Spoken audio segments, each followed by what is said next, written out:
What air? Bilasan mo? Ngayong patay na si Guo Wangjio, baka dumating ang mga kalaban sa pintuan natin. Pumunta ka ngayon sa City Hall para magpadala ng mga regalo at kausapin ang City Lord, baka makaiwas tayo sa gulo. Narinig ko na ang City Lord na ito ay isang mabuting tao, bagaman siya ay ipinanganak na may mahinang kalikasan, siya ay isang mabuting tao. Sige. Pagkatapos nito, sumakay si Lance ng karwahe at sinundan ang kanyang tinaguriang ama sa tirahan ng Panginoon ng lungsod. Pagdating sa City Lord's Mansion at iniharap ang imbitasyon para magbigay galang, inisip ni Lance na hindi inaasahang may bisita ang City Lord, dahil sigurado si Lance na hindi gaanong nasugatan ang kamay ni Norris kagabi. Gayunpaman, ang hindi inaasahan ni Lance ay talagang makakakita ng panauhin ang City Lord. Pumasok si Lance sa City Lord's Mansion. Walang mga tagapaglingkod sa tirahan ng City Lord, at ang malaking tirahan ng City Lord ay mukhang walang laman. Sinabi ng ama ni Lance na ang City Lord ay isang malaaliw na karakter, hindi mahilig sa mga pulutong, mas gustong mapag-isa, may iniisip tungkol sa isang bagay. Alam ni Lance na malamang na iniisip niya ang tungkol sa buhay at mundo, kaya naging outlier siya. Ang tirahan ng City Lord ay hindi rin napakatalino sa anumang paraan, ito ay masyadong mahirap kumpara sa mga mararangyang mansyon. Upang maging patas, ang gayong Panginoon ng lungsod ay pinahahalagahan ni Lance, ngunit sa kasamaang palad, titilin ni Lance ang kanyang buhay. Gayunpaman, siya rin ay likas na walang buhay, kaya walang dapat ikaawa. Nakilala ni Lance si Norris sa isang malaking bulwagan. Sa sandaling nakita niya si Norris, natigilan doon si Lance. Dahil, ang nakita ni Lance ay medyo mataas at malamig, na kamamanghang mukha. Napakaganda noon. Kagabi, hindi nakita ni Lance ang kanyang mukha, ngayon sa araw, nakita lang ni Lance ang mukha ng City Lord, maganda, na may kaakit-akit na hindi mailarawan sa mga salita, ang medyo mataas na malamig na ugali na gumawa ng mga tao. Gustong alagaan pa siya sa loob, at ang misteryoso at hindi mahuhulaan na pakiramdam sa kanyang katawan na nagdagdag ng maraming hindi mahahawak ang alindog. Senior Bai Liang, kasama ang kanyang anak, binibigyan ko ng respeto ang City Lord. Yumuko ang ama ni Lance. Yumuko rin si Lance, Senior Bai Quan, magbigay ng respeto sa City Lord. Ang City Lord ay tumingin sa kanilang dalawa na may mataas at malamig na tingin, ngunit hindi masyadong nag-iisa ang mukha at sinabing walang pakialam, tumayo ka, Bai Liang, Bai Quan, ano ang nagdadala sa iyo dito upang makita ako? Diretso sa punto si Lord at sinabing, anak ni Senior, Bai Quan, hinahangaan niya ang City Lord at gusto niyang makita ang City Lord, kaya naman naglakas loob ang Senior na dalhin siya dito para makita ang heroic posture ng City Lord, sana hindi sisihin ang City Lord.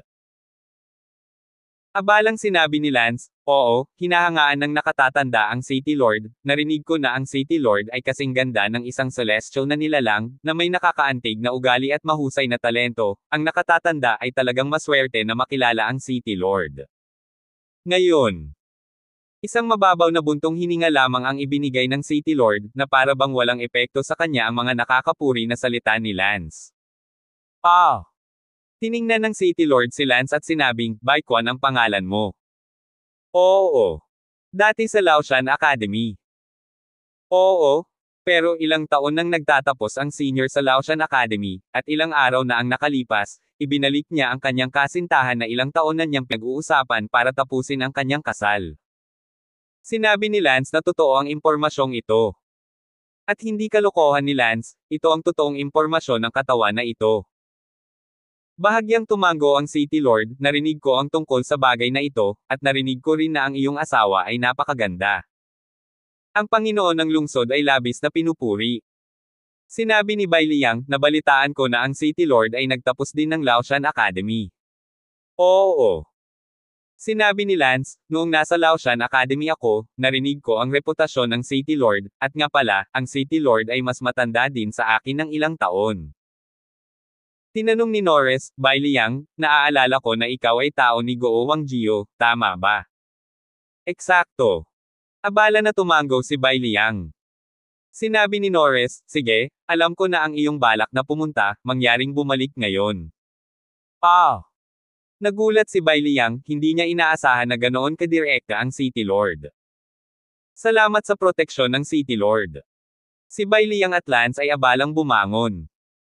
Nang makarating si Lance sa pintuan, bigla niyang sinabi, "Ian, ama, maaari kang bumalik muna, gusto ko pa ring makipag-usap sa Panginoon ng lungsod." Connor, huwag kang masungit. Pare, paano ako magiging bastos sa tirahan ng City Lord, tsaka mabait na tao ang City Lord, siguradong hindi niya ako ipapahiya. Tumingin si Bailiang kay Norris, nakasimangot din si Norris. Si Norris ay isang hindi mapagpatuloy na tao, mas gustong mapag-isa. Sa sandaling ito, nang makita si Lance na nagsasabing gusto pa rin niya itong kausapin, ang kanyang mga kilay ay kumunot ng malalim, itong si Baikwan, ano pa ang dapat subukan? Sinabi ni Norris, kung gayon ay aalis tayo mamaya. Salamat, City Lord. Kinailangan munang umalis ng ama ni Lance na may pagkamangha, talagang hindi niya alam kung bakit biglang naging matapang ang kanyang anak. Naguguluhan din si Norris sa matapang na pagkilos ni Lance, kaya naman hinayaan niyang manatili si Lance. Umupo muli si Lance. Ayaw umalis agad ni Lance, kahit ano pa ang sabihin niya, gusto rin niyang makachat si Norris, kahit nakilala niya pa ito ng kaunti, bukod pa, napakaganda ni Norris, tumitingin sa magandang bagay, palaging nakakaramdam ng kalugod-lugod sa mata, bagaman ang asawa ng guro na katawan na iyon, ay napakaganda rin, sa kasamaang palad na iyon ay ang asawa ng guro, kahit na nominally isang asawa, ngunit ito ay hindi makagalaw, ay dumating pa rin upang makipag-chat kay Norris. Baikwan, bakit hindi ka na nagsasalita? Tanong ni Norris. Ngumiti si Lance, Panginoon ng lungsod, gusto kong manatili at samahan pa kita, wala akong pakialam. Bumantong hininga ang Panginoon ng lungsod at may kaunting galit na sinabi, bakit gusto kong samahan mo ako? Not to mention, you have end qualification to accompany me. Hahaha, City Lord mo anger? Gus bad body who as Daisy read? Life is like a play, because there is fate to meet. For trivial things to lose their temper, think well and why, and hurt and effort, City Lord to remember. Mugalit ang maugalit. Ikaw. Nanginginig ang katawan ng City Lord, biglang hindi alam kung ano ang sasabihin, dahil parang kakaunti lang ang mga tao sa buhay niya ang nang-ahas na asarin siya ng ganito. Ang sama ng loob niya, may bahid pa rin ng pagiging bago, marahil, ay dahil sa masyadong malungkot ang buhay niya. Haha, Panginoon ng lungsod, huwag kang magalit Natatawang sabi ni Lance. Nabawi ng Panginoon ng lungsod ang kanyang mataas at malamig na mukha at sinabing, Baikwan, ano ang gusto mong sabihin sa akin? Lord of the City, walang sasabihin sa'yo si Junior. Kung ganoon, para saan ang pananatili mo? Ang lungsod ay walang laman at malamig, hindi ba parang may kulang, Panginoon? It's my business, it's none of your business. Mali, lubhang mali, wala akong pakialam. Sumimangot ang City Lord kay Lance, ano ang gustong sabihin ng taong ito? Panginoon ng lungsod, ikaw ang aming Panginoon, at sa magulong mundong ito, pinuprotektahan mo ang lahat ng tao sa lungsod na ito, kaya lahat ng tungkol sa iyo ay nauugnay, hindi lamang sa akin, kundi sa buong mga tao ng lungsod. Ngayon, ang iyong mga kondisyon sa pamumuhay ay kaya mahirap, hindi ko talaga kayang makita ito. Gayunpaman, alam ng senior na ang City Master ay isang taong hindi mahilig mag-enjoy sa sarili, kaya hindi ko mababago ang buhay ng City Master, magagawa ko lang ang lahat para makipag-usap pa sa City Master, para maibsan ang kanyang pagkabagot, sa City Master. Roll! Ikinaway ng City Lord ang kanyang kamay at isang malakas na hangin ang nagtulak. Wow! Hindi natapos ni Lance ang kanyang pangungusap, ang kanyang katawan ay direktang itinaboy palabas ng gate daan-daang metro ang layo, nahulog sa kalye sa labas ng gate ng City Lord, bukod pa rito, ang gate ng City Lord ay sumara ng malakas. I'm blowing me out? Yeah, that's too disgraceful. Tumayo si Lance sa kalye, nababaliw, napakahiyang, napakalaking kabiguan. Gayunpaman, hindi sinaktan ng City Lord si Lance, pinasabog lang niya si Lance. 1182. Kinailangan ni Lance na umuwi pagkatapos nasabog palabas ng City Hall. Nang makauwi siya ay tinanong ng kanyang ama kung bakit siya nakabalik kaagad, si Lance ay nanlumo at hindi man lang alam kung paano ito sasabihin. Balik na po ako, Auntie. Windy, kumusta? Nasaktan ba ng husto ang City Lord? Tanong ni Master. Ang bigat ng puwet ko, wala lang. Hindi mo naman siya nasaktan ng husto kagabi di ba? Kahit na ginawa niya iyon, tiyak na hindi iyon isang sugat, at napakahirap para sa amin na patayin siya ngayon. Pero hindi ko inasahan na binitawan niya ako. Sinabi ng asawa ng guro, napakaganda ng City Lord na iyon, sa palagay ko ay hindi mo gustong malaman ang higit patungkol sa kanyang martial arts, hindi ba? Huwag kang magsalita ng walang kaparerekon, Tita Sina, hindi ganoon si Windy. Si Lance ay abala sa sophistry. Sinabi ng asawa ng guro, sa ngayon, kung gusto mo siyang talunin, natatakot ako na kailangan mong lumapit sa kanya at unawain ang kanyang martial daw. Kaya, Winder, dapat kang tumakbo ng mas madalas sa City Lord's Palace, magkaibigan ni Norris, o maging magkasintahan, at sa wakas, ay clear siya dahil sa love killing. Master, paano mo ako papayag na gawin iyon? Hindi nakaimik si Lance. Well, ito na ang pinakamagandang paraan kung hindi, dito lang tayo, siguradong marami tayong matututunan sa kanya, kung magiging manliligaw kanya, tama lang at nararapat na sumabay dito sa pag-ampon ng pag-ibig. Pumatay sa kinabukasan Sinabi ni Lance, Guro, sa mga mata ng City Lord, ako ay may asawa, hindi man lang ako tinitingnan ng mga tao. Pangalawa, ito ay masyadong desperado, maging magkasintahan muna, maunawaan ang kanyang mga kasanayan sa martial arts at pagkatapos killing her, how do you want me to do it? I'd rather wait another 10 years and kill the second target first, I don't want to become a lover with her and then kill her. Sige. Bumantong hininga ang guro, sa totoo lang, hindi mo kailangang magseryoso, ang lugar na ito ay alaala lamang ng nakaraan, hindi totoong tao. Ngunit ang lugar na ito ay masyadong totoo para hindi ito seryosohin, at sa sandaling magkaroon ako ng damdamin at kailangan ko siyang patayin muli, natatakot akong hindi ko ito magagawa. Well, okay lang. Maglaan tayo ng oras, at kapag malakas na tayo, maaari tayong bumalik sa Norris. Sa sandaling ito, sa City Lord's Mansion. Isang subordinate ang pumasok sa City Lord's Mansion na may kalahating jade pendant. Ang mga nasasakupan ay nagbibigay ng kanilang paggalang sa Panginoon ng lungsod. Kumusta ang investigasyon sa Jade Pendant? Tanong ng City Lord. Sa pag-ulat sa City Lord, eksaktong dumating ako dahil sa bagay na ito, pagkatapos ng aming reconnaissance sa nakalipas na 2 araw, nakakita na kami ng isang sulyap, ang Jade Pendant na ito ay ginawa mula sa Zeshua, ito ay isang top-grade Tiger's Eye Jade, ang halaga nito ay hindi mababa. Tinanong namin ang mga eksperto sa jade sa buong lungsod, hindi kami nagbebenta ng ganitong uri ng jade dito, gayunpaman, ang may-ari ng isang jade shop sa Zeshua ay nagsabi na nakakita siya ng isang tao na may ganitong uri ng jade pendant. Sino? Napatingin ang mga mata ng Panginoon ng lungsod. Bai Quan. Ano, Bai Quan? Natigilan ng City Lord, hindi ba ito ang lalaking kakadating lang sa umaga at medyo makapal ang balat? Oo, sa araw na iyon ng ikasal si Bai Quan, ang may-ari ng West City Jade Shop ay naimbitahan din sa kasal, siya ay orihinal na nasa negosyo ng jade, kaya pagkatapos makita ang jade pendant na ito sa katawan ni Bai Quan, madali itong mag-iwan ng impresyon, talagang hindi nagkakamali.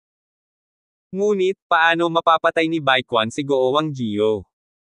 Si Bai Quan ay isang mahinang tao lamang sa gitna ng Unity Realm, at napakalayo niya sa mga unang yugto ng angkan. Bukod dito, si Bai Quan ay 25 lamang o 26 na taong gulang, kaya imposibleng maging napakasama niya. Walang tigil na umiling si Norris. Hindi alam ng subordinate na ito, ngunit ang jade pendant na ito ay nasa tao pa rin ni Bai Quan. Maaaring tawagin ng City Lord si Bai Quan sa residence at hilingin sa kanya na kunin ang jade pendant, kung hindi niya kaya, kung gayon, mayroong isang misteryo. Naalala ni Norris ang umaga at tila hindi nakita ni Bai Quan na nakasuot ng jade pendant sa kanyang katawan. Sa loob-loob na sinabi ni Norris, siya ba talaga? Imposible iyon, at kung oo, napakahusay niyang itago iyon, at kahit ang mga mata ko ay maaaring lokohin ako. Sige, susubukan ko siya sa gabing iyon. Sinabi ni Norris sa kanyang mga tauhan, iwanan ang jade pendant. Oo. Nang gabing iyon, si Lance at Sina ay nasa iisang silid pa rin, si Sina ay natutulog pa rin sa kama, at si Lance ay natulog sa sahig na lampas sa ghost curtain. Gayunpaman, sa sandaling iyon, naramdaman ni Lance ang isang malakas na momentum. Tita Sina, hindi maganda? May darating na malakas, kung wala, malamang si Norris. Anong ginagawa niya dito sa hating gabi? Nagulat ang asawa ng guro. Si Lance ay abala sa pagsasabing, kung hindi ako nagkakamali, ito dapat ang jade pendant na natunton sa aking ulo, pagkatapos ng lahat, ako ay isang katawan na isinusuot ko sa buong taon noon. Ang Norris ay 10 beses na mas malamang para pagdudahan ako, at natatakot akong nandito siya ngayong gabi para malaman kung ano ang nangyayari. Naku, wala ka talagang kapareha ngayon, maliban na lang kung gagamit ka ng Lifeblood Hidden, ngunit ang paggamit ng Lifeblood Hidden ay sumisira sa lahat ng meridian, malalaman ni Norris ng may kaunting atensyon, kung bukas ang iyong mga meridian ay magaling lahat. Muli, alam din ng tanga na ito na hindi ka talaga kakaiba. Sinabi ni Lance, huwag kang mag-alala Tita Sina, kahit alam niyang ako ang pumatay kay Guo Wangjio, kaya hindi ito isang malaking krimen, ano ang magagawa niya sa akin, hindi niya dapat gawin ako. Pero kung nalaman niya na magkahiwalay kaming natutulog, mas gusto mong pumunta sa ilalim ng mga takip. Ma'am, iyan, hindi maganda. Saan ba tayo ngayon, wala ng oras, bilasan mo. Good. Agad na pumunta si Lance sa kama at nagtago sa ilalim ng kumot kasama ang asawa ng kanyang guro. Ang puso ni Lance ay mabilis na tumibok, ito ay masyadong nakakabaliw, at ang puso ni Sina ay tumitibok din ng mabilis at ang kanyang mukha ay namumula. Sa oras na ito, nakatayo na si Norris sa bubong. Siya, eto na.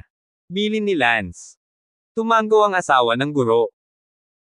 Agad na sumigaw si Lance, yung nasa bubong, anong ginagawa niya dito sa lugar ko sa kalagitnaan ng gabi, kung nalulungkot ka sa gabi, hindi mo dapat ako pasabugan sa araw baka, kaya ko. Kahit matulog sa iyo magdamag. Sa sandaling ito, si Norris sa rooftop ay malamig, habang sa parehong oras, siya ay nabigla sa loob dahil si Lance ay talagang natuklasan ang kanyang pag-iral, na nangangahulugang mayroon talagang mali kay Lance. Sa sandaling magsalita si Lance, halos nakumpirma na ni Norris na ang taong pumatay kay Guo Wangjio, pati na rin ang taong nakalaban sa kanya noong nakaraang gabi, ay si Lance. Tumapak ang paa ni Norris sa lupa, pumasok ang buong tao sa bahay, at agad na nakita sina Lance at Sina na magkayakap sa kumot. Si Norris ay abala sa pamumula at ibinaling ang kanyang ulo. Ngumiti si Lance, Panginoon ng lungsod, ano ang ginagawa mo sa pagpunta sa akin sa kalagitnaan ng gabi, hindi ka naman talaga nag-iisa, di ba? Bumantong hininga ang City Lord, Baikwan, sa tingin mo kaya mo pa ba itong itago sa akin? Sabihin mo sa akin ng totoo, huwag mo akong piliting ilabas ang aking espada. Ang puso ni Lance ay labis na nanlumo, ang lakas ng militar ay kamangha-mangha, ngunit si Lance ay talagang natatakot sa kanyang espada, dahil ang mamatay sa kamay ng ibang uri ng tao ay isang tunay na kamatayan, hindi kayang maglaro si Lance. Hahaha, City Lord? Dahil nandito kayong lahat sa kwarto ko, hindi ba alam mo na ang lahat?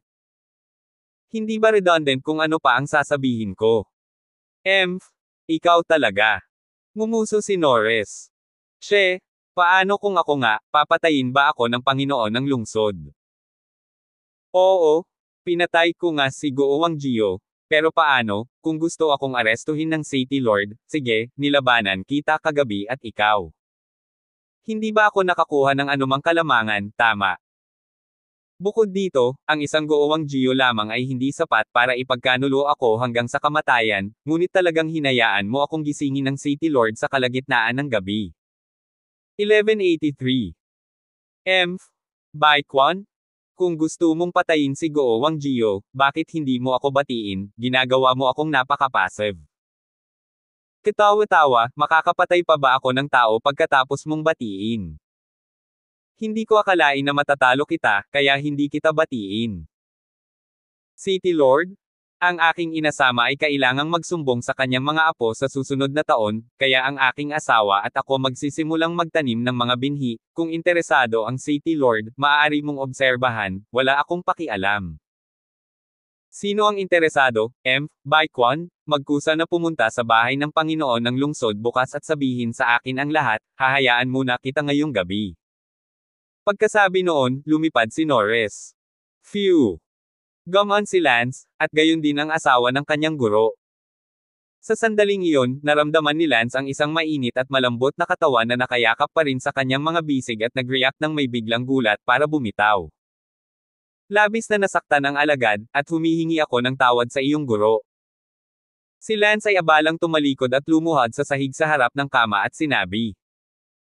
Alright, it's a matter of sentiment, matulog ka na, hindi na siya dapat bumalik. Okay, good night Sinayo. Si Lance at ang asawa ng kanyang guro ay natulog ng magkahiwalay at nagkaroon ng tahimik na gabi. Si Norris ng tirahan ng City Lord, nakahiga sa malamig na kama, ay tila hindi makatulog. Ang eksenang kanina lang, si Lance at ang kanyang asawa, na magkayakap sa isa't isa sa pugad, ay laging nag-flash sa kanyang isipan, pakiramdam niya, napakainit ng pakiramdam, nang bumalik siya sa kanyang sariling tahanan, ngunit napakalungkot at desyerto, ang gabi. Ay kasing lamig ng tubig, ilang malamig na uwak, hindi higit sa nag-iisa, hindi niya maiwasang magkaroon ng bahagyang pananabik sa init ni Lance at ng kanyang asawa. Kinaumagahan, naghanda si Lance na lumabas at tumungo sa pangunahing tirahan ng lungsod. Maangin, magiging delikado ba? Nag-aalalang tanong ng misis ng guro. Huwag kang mag-alala, hindi ito magiging delikado, ako na ang bahala, at saka, kapag napatay natin si Guo Wangjio, ninanakawan din natin ang mayayaman para tulungan ang mahihirap sa ngalan ng langit, kaya't, hindi, ako gumagawa ng malaking krimen. Well, kung gayon kailangan mong mag-ingat. Mabuti. Nagtungo si Lance sa palasyo ng Panginoon ng lungsod sa apoy. Hinihintay na ni Norris si Lance sa main hall. Ibigay ang iyong paggalang sa Panginoon ng lungsod. Hindi na kailangan. Malamig na sabi ni Norris. Ano ang gusto ng City Lord na gawin ko? Wala ka bang utang na paliwanag para sa mga krimen na ginawa mo sa aking lungsod? Kailangan kong sagutin ang mga tao, kaya ito ay ibinigay na hindi ako maaaring maging walang malasakit dito. Sabi ni Norris. Sinabi ni Lance, alam ba ng City Lord kung anong uri ng tao si Guo Wangjio? Wala akong pakialam kung ano siya. Si Guo Wangjio ay isang taong dayami at hindi mabuting tao, pinapatay ko lang siya alang-alang sa langit, sabi ni Lance. Napabuntong hininga si Norris, kung tama ang pagkakaalala ko, ang iyong ama, ay isa rin sa mga tauhan ni Guo Wangjio, kung gayon bakit hindi mo rin pinatay ang iyong ama? Sinabi ni Lance, nangangalap pa rin ako ng nagpapatunay na ebidensya, at kung ang huling ebidensya ay magpapatunay na ang aking ama ay katulad, papatayin ko siya. Naglakas loob ka talaga. Why don't you dare? If I were to know na ganyan ka din, papatayin pa kita. Si Norris ay tila nalilitong tumingin kay Lance. Sinabi ni Norris, kung gayon, paano mo ipapaliwanag ang katotohanan na inubos mo ang pera at kayamanan ni Guo Wangjio? Hindi kaya ang pag-alis ng laman ng kanyang pera ay paraan din para mabigyan ng hustisya ang Diyos? At pagkatapos ay ibinulso mo ito sa iyong sarili. Sigurado ako na lahat ng pera ni Guo Wangjio ay inilagay na sa iyong bodega. Hahaha, hahaha. Tumawan malakas si Lance. Anong pinagtatawanan mo? Panginoon ng lungsod, hindi ka ba nagpunta at nag-imbestiga? Namigay ko na ang pera ni Guo Wangjio sa mga mahihirap. Ito ay tinatawag na pagnanakaw sa mayayaman para tumulong sa mahihirap, alam mo ba? Marahil ay hindi mo alam iyon. May isa pang gawain sa mundong ito na tinatawag na pagnanakaw sa mayayaman upang ibigay sa mahihirap. Sa sandaling ito, pumasok ang isa sa mga lalaki sa labas. Magsumbong sa Panginoon ng lungsod. Ano ba, sabihin mo? Tumingin ang subordinate na iyon kay Lance at sinabing, Panginoon ng lungsod, ang pera ni Guo Wangjio, ay ipinamahagi sa libu-libong pamilya sa mga slum na iyon. Nagulat si Norris, totoo. Ngumiti si Lance at sinabing, maniwala ka. Pinalabas ng Panginoon ng lungsod ang lalaking iyon. Ang pag-uugali ni Lance, saglit, ay nagparamdam kay Norris na siya ay isang mabuting tao. Bakit mo ginawa yon? City Lord? Naiinip lang ako at naglalaro, ang mayayaman ay mayaman at ang mahirap ay walang makakain, hindi ko lang makita. Pero yung mga mahihirap hindi nila nilalabanan ang sarili nila, kung mag-practice sila ng martial arts, siguradong mababago nila ang kapalaran, mahirap din ang pamilya ko dati. City Lord, hindi lahat ng tao ay may ganoong kataas na talento sa martial arts gaya mo. Sige, City Lord. Kung wala nang iba, babalik muna ako, hinihintay pa ako ng asawa ko na bumalik para sa tanghalian. Teka. Ano pa ang ginagawa ng City Lord? Baka gusto mo akong manatili at kumain kasama mo. Well, since the City Lord is so sincere, I'll stay and eat with the City Lord. Where is the kitchen? Tara na, pumunta sa kusina at tingnan kung ano ang makakain. Pagkatapos sabihin iyon, lumabas si Lance sa main hall at dumiretso sa likod bahay. Ikaw. Hindi nakaimik ang City Lord, ito ay masyadong walang hiya. Dumating si Lance sa kusina sa likod bahay ng City Lord, kung saan mayroon lamang isang matandang ina na nagluluto doon. Sinabi ni Lance sa kanyang puso, kung gaano kahirap ang City Lord na ito, mayroon lamang isang matandang ina sa kusina. Sa sandaling iyon, hinabol siya ng City Lord at sinabing, Baikwan, ano ang ginagawa mo? Hindi kita hiniling na manatili para sa hapunan. Pinaikit ni Lance ang kanyang mapuputing mata at walang imak na sinabi, kung gayon hindi mo sinabi kanina, okay, dahil nasa kusina tayong lahat, ako na mismo ang mag-a-apply para manatili para sa hapunan. Mukhang medyo hindi comfortable si Norris sa masamang ugali ni Lance, higit sa lahat, nagbago na ang isip niya tungkol kay Lance, kaya hindi maganda para sa kanya na gumawa ng kahit ano kay Lance, tulad ng pagbugbog sa kanya tulad ng kahapon, kaya kinailangang sabihin ni Norris, paumanhin, wala akong dagdag na bigas dito. Iniangat ni Lance ang kanyang manggas at mukhang nagsisimula na siyang magtrabaho, at sinabing, sige, alam kong mahirap ka, hindi ako kakain ng libre, ako mismo ang magluluto nito, isipin mo na lang na humiram ako. Ilang sangkap muna mula sa iyo, may ibabalik ako sa iyo mamaya, magluluto ako ngayon, ay treat natin ang Panginoon ng lungsod ng hapunan. Pagkatapos sabihin iyon, yumuko si Lance at kumuha ng isang piraso ng kinsey mula sa basket. Handang gawin ito. Ikaw, paano ka naging walang hiya, pinakawala na kita. Galit na sabi ni Norris, mukhang wala siyang magawa sa walang hiyang ugali ni Lance. Kung si Lance ay isang masamang tao, papatayin na lang sana niya ito, ngunit ngayon ay hindi si Lance, sa halip ay kahanga-hanga siyang mabuting tao, hindi magandang gawin ang anumang bagay tungkol dito. City Lord? Inistorbo mo ako at ang tulog ng asawa ko kagabi, dahilan para maputol ako sa kalagitnaan, halos matakot at walang lakas ng loob, ngayon dapat kang gumawa ng bayad sa akin, itigil mo na ang pagbibiro, hindi kita makikilala mamaya. Tumayo ka lang dyan, tulungan mo akong balatan ang bawang na ito. Naghagi si Lance ng bawang sa nabigla na Panginoon ng lungsod. Ang City Lord ay talagang talunan, marahil ay nauugnay sa kanyang blanko na emosyonal na mundo, kaya't hindi niya alam kung paano labanan ang ganitong uri ng masamang pag-uugali ng isang lalaki ng ilang sandali, at madaling naakay ng ilong. 1184. Inilagay ng City Master ang bawang sa kanyang mga kamay sa kalan sa depresyon at lumabas ng kusina na may ungol. Gayunpaman, hindi siya nakalayo, nakatayo lang siya sa labas ng kusina, nakikinig kay Lance na kumakalat at abala sa kusina, ang matandang babae mula sa orihinal na kusina ay nagbibigay ng trabaho kay Lance. Hindi alam ng City Lord kung ano ang ibig sabihin nito ni Lance, isa siyang sawa, hindi ba siya natatakot na hindi siya maintindihan ng mga tao? Mabilis, gumawa si Lance ng 3 maliliit na pagkain, ngumiti ng walang pag-iingat at inihain ang mga ito. Panginoon ng lungsod, kumain ka, 3 maliliit na pinggan mula sa iyong bayan, walang paggalang. Ibinaba ni Lance ang 3 maliliit na pinggan, ang ina ng kusina ay abala sa pagsasabog ng mga chopstick, pati na rin sa paglabas ng kanin na kanyang sinisingaw kanina. Tinanong ng Panginoon ng lungsod, ano ang gusto mo? Panginoon ng lungsod, huwag kang masyadong mahiya. Baikwan? I want you to answer me honestly, what is the purpose of this? Do you think you're reasonable for a married man? Tumawa si Lance, sa sobrang pag-iisip tungkol sa iyo, sa tingin mo ay nililigawan kita. I didn't think so. Don't be ridiculous. Namula si Norris at medyo kinakabahan. Ngumiti si Lance, nga pala, parang wala pang date ang City Lord. It's none of your business. Naku, pinaalala lang sa akin ng Panginoon ng lungsod iyon. Anong ibig mong sabihin?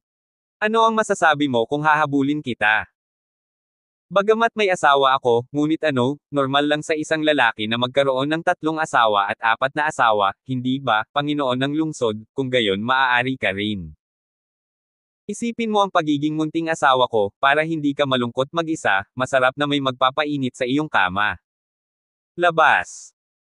Huwag kang maingay, talaga, payag ka ba hindi pa ako papayag, sige, huwag ka masyadong mag-isip, hindi ako kakain sayo, uuwi muna ako. Tumalon si Lance sa kanya. At lumipad palayo. Ang Panginoon ng lungsod ay nakatayo roon ng ilang minuto bago lumipat, tumingin sa 3 maliliit na pinggan sa mesa, nag-isip sandali, at sinabi, hindi ako kakain ng walang kabuluhan. Pagkatapos, ang Panginoon ng lungsod ay umakyat at sinubukan ang pagkain at nalaman na ito ay medyo masarap. Ang Panginoon ng lungsod ay bahagyang ngumiti sa loob at sinabi, hindi ko akalain na siya ay talagang marunong magluto. Walang pakialam ang Panginoon ng lungsod at kinain niya ito. Gayunpaman, habang kumakain siya, naalala niya ang mga salita ni Lance tungkol sa pagiging kanyang munting asawa at pagpapainit sa kanyang kama, tulad ng walang kahihiyan at matatapang na mga salita na nagpapula sa kanya, kahit na hindi niya sobrang naiinis sa loob. Si Lance ay bumalik sa kanyang sariling tahanan. Ang mga salita ni Lance tungkol sa pagiging maliit niyang asawa ay biro lang, hindi seryoso, papatayin siya ni Lance, paano ba talaga siya magkakaroon ng anumang nararamdaman para sa kanya? Kung bakit gusto niyang makipagkulitin sa kanya ng ilang sandali, marahil ay hindi mapigilan ni Lance nang makita niya ang isang napakaganda at malungkot na babae. Kung hindi ibang species si Norris, baka nakipagtalik pa si Lance sa kanya, anong kapalaran? Winder, ang tagal mong bumalik. Okay ka lang ba? Pinaghirapan ka ba ng City Lord?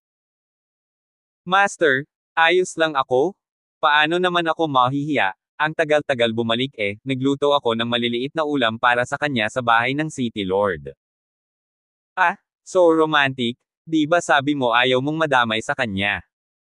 Natatakot akong hindi ko magawa mamaya. Oo, ayoko makipagrelasyon, pero, she's wonderful, beautiful, and heartbreaking. Napabuntong hininga na lamang ang asawa ng guro. Sinabi ni Lance, hanawa muna tayo ng paraan para patayin muna ang pangalawang target, babalik si Norris mamaya. Bahala ka. Agad na sinabi ni Lance kay Sherman, Senior Sherman. Ano yun? Napagpasyahan naming patayin muna ang pangalawang target. Ang pangalawang target ay isang late sect master, na nakatira sa Greenyong City, which is isang napakalakas na lungsod. Ang Panginoon ng lungsod ay isang Zhangxi Grand Perfectionist. Ang pangalawang target, ang kanyang pangalan ay Maxim, ay isa sa mga pinuno ng Greenyong City. Mabuti, pagkatapos ay pumunta muna tayo sa Greenyong City at alisin ang pangalawang target. Sabi ni Lance. Suit yourself, but I can tell you that all the targets must be cleared before you and your friends have a chance to live alive. Mabuti. Nagtanong si Shifu, well, pinapayagan ba ang Stone Spirit? Pwede naman, wala namang pakialam kung sino ang unang maglilinis, laging nauuwi sa paglilinis ng lahat ng alien bago niya tayo paalisin ng buhay. So paano tayo maglilinis ngayong malakas na tayo? Itinuro ni Lance ang kanyang ulo at sinabing, gamitin mo ang iyong ulo. Anong ibig mong sabihin? Master, ang pagpatay ay hindi kailangang gawin gamit ang iyong sariling mga kamay, maaari mo ring gamitin ang iyong utak. Pumunta tayo sa Greenyong City at tingnan natin kung maaari nating hiramin ang mga kamay ng mas malakas at patayin ang target, si Maxim. Ngunit kung hindi natin ito papatayin sa ating sarili, paano natin ito mararanasan? Napabuntong hininga si Lance, ang bagay na ito sa martial arts realm ay napakahirap isipin, hindi ito isang bagay na maaari nating lampasan dahil lang sa gusto natin, hayaan na lang natin ang kalikasan na kunin ang kurso nito. Master Teacher, mag-empake ka na, gagawin natin ito bukas. Mabuti. Nang gabing iyon, bumalik si Lance sa City Lord's Mansion. Si Lance ay nakatayo sa bubong ng City Lord's Mansion. Anong mga tao? Biglang lumipad si Norris at nakita na si Lance ang nakatayo sa bubong. Ikaw naman, bakit nandito ka na naman? Ngumuso si Norris. Sinabi ni Lance, gusto kong pumunta at magpaalam sa iyo, ngunit hindi ko alam kung ano ang sasabihin. Anong ibig mong sabihin? Aalis ako dito bukas. Oh! Isang biglaang pakiramdam ng pagkawala ay bumangon sa loob ni Norris. Hindi mo ba ako tatanungin kung saan ako pupunta? Bakit ko naman itatanong, anong kinalaman ko? Oh, Dean. Kinagat ni Norris ang kanyang labi, tila naguguluhan siya sa loob, bakit medyo nakaramdam siya ng pagkabagot sa loob nang marinig niyang aalis si Lance bukas. Sa ilalim ng liwanag ng buwan, tumingin si Lance kay Norris, ang kahangahangang katawan na iyon, ang napakagandang mukha, na pinaghalo sa liwanag ng buwan, na nagbibigay ng ibang uri ng kagandahan. Hindi sinasadyang sinabi ni Lance, Norris, ang ganda mo talaga.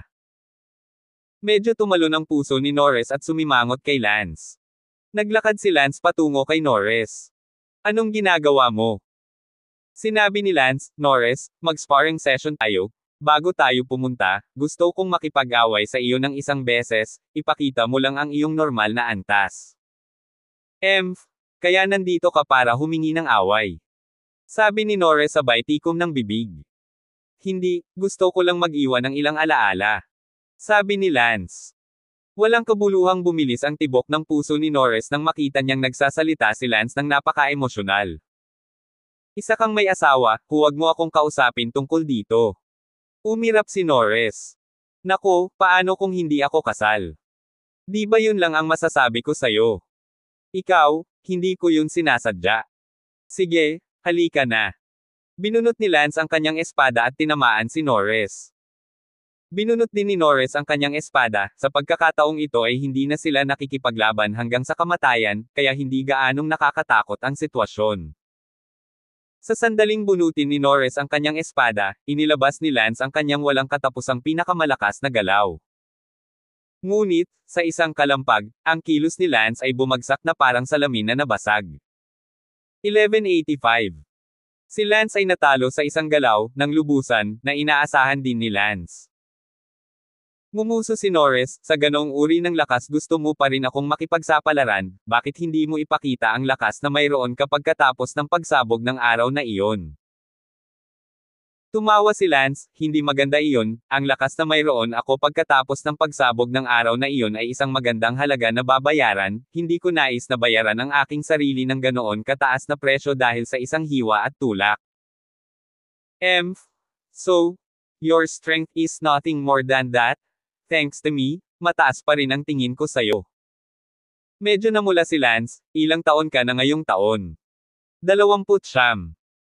Tama, 25 pa lang ako this year, at noong 25 ka, nagkaroon ka na ba ng lakas na meron ako ngayon? Og. Talagang may inferiority complex si Lance sa loob, dahil ang tunay na edad ni Lance ay 40, hindi kasing ganda ng 29 na babae ng isang tao, talagang nakakahiya. Ito ay naiintindihan, kung si Lance ay ipinanganak at lumaki din sa panahong ito, siya ay maaaring maging walang kapantay na makapangyarihan. Sabi nga sa kasabihan, ang mga bayani ay lumalabas sa mga panahon ng kaguluhan, bakit sa mga panahon ng kaguluhan lang lumalabas ang mga bayani, dahil ang kapaligiran sa lumilikha sila ng mga oras ng kaguluhan. Nagtanong si Lance, bakit tayo ay mga kleriko sa kalagitnaan ng yugto, ngunit mas malakas ka kaysa sa akin?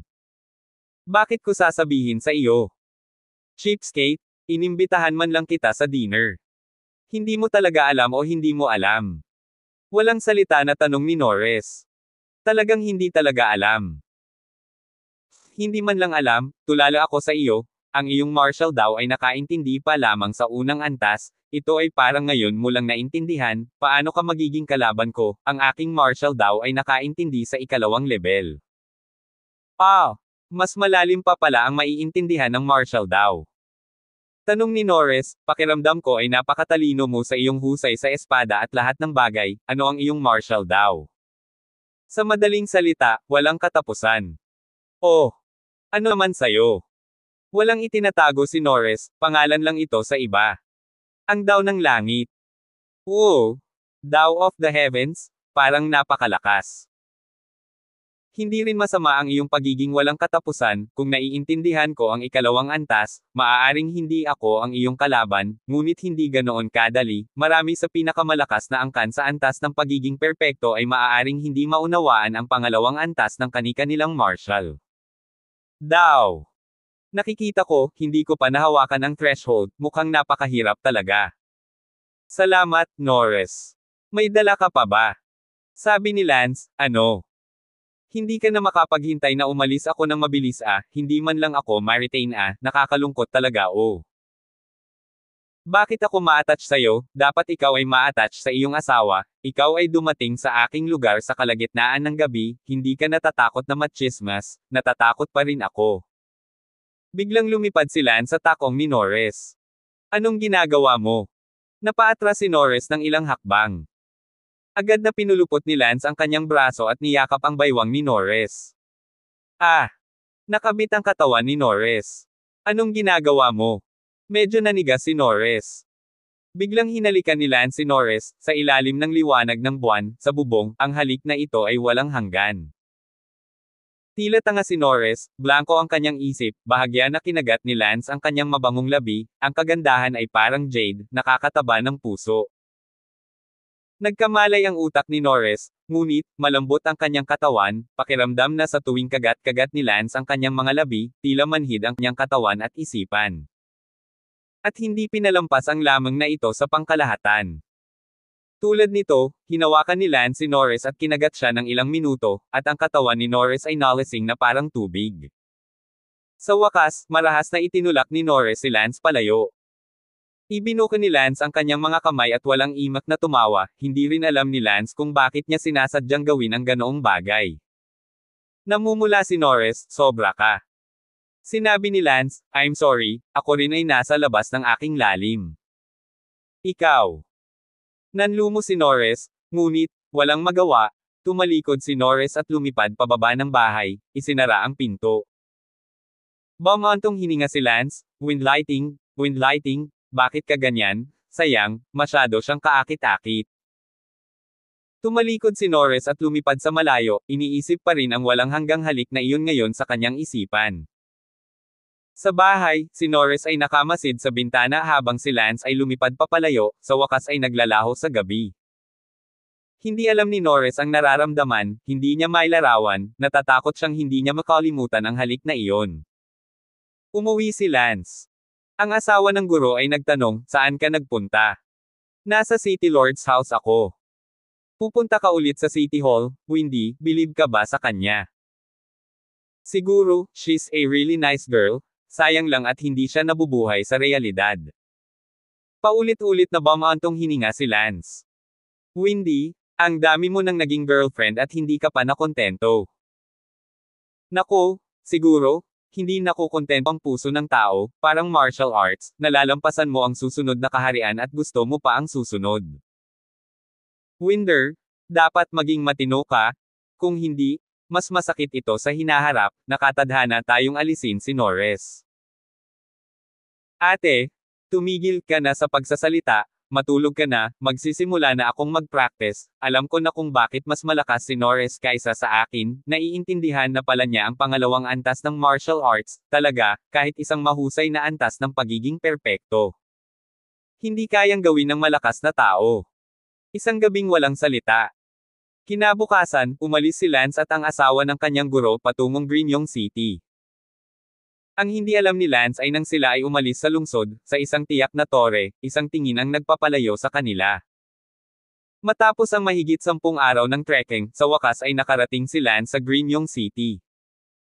Sa sandaling pumasok si Lance sa Greenyong City, nagsimula siyang magtanong tungkol kay Maxim, isang lalaki. Si Maxim ay isang lalaki, at sa pagkakataong ito, si Lance ay talagang walang awa at susuyuan siya ng maayos. Anong klaseng lalaki si Maxim? Siya ay isang overlord ng Greenyong City at napakalakas dito. Kamusta ang martial arts skills niya? Kalokohan, isang malakas na late ancestor realm, ano sa tingin mo, mayroon lamang 5 late ancestor realm overlord sa buong Greenyong City. Paano ang Panginoon ng Greenyong City? Ang City Lord ay tiyak na pinakamalakas, sa Grand Perfection level ng Ancestor Realm, ang kanyang posisyon ay hindi matatawaran. Kung gayon, kumusta ang relasyon niya kay Maxim? Muling tanong ni Lance. Ito, hindi mo maintindihan, hindi dapat maging kwalipikado si Maxim na pag-usapan ang pakikipagkaibigan sa Hay Crow City Lord. Black Crow City Lord? Well, salamat, ito na ang bounty mo. Ibinato ni Lance ang isang piraso ng jade currency sa taong katatapos lang magtanong. Si Lance at ang asawa ng kanyang guro ay nanatili sa isang inn. Sina, mang-alap tayo ng impormasyon tungkol kay Maxim sa susunod na mga araw, tingnan ang kanyang mga koneksyon, at pagkatapos, magtakda ng ilang mga bitag na nakatarget upang gawin siyang kaaway ng Panginoon ng lungsod, at pagkatapos ay gamitin ang kamay ng Panginoon ng lungsod, o ang mga kamay ng iba. Perfection level powerhouses, para sirain siya. 1186. Well, mukhang mahirap. Paano mo malalaman na mahirap kung hindi mo gagawin? Pagkalipas ng ilang araw, nalaman ni Lance ang pangkalahatang sitwasyon nitong Greenyong City.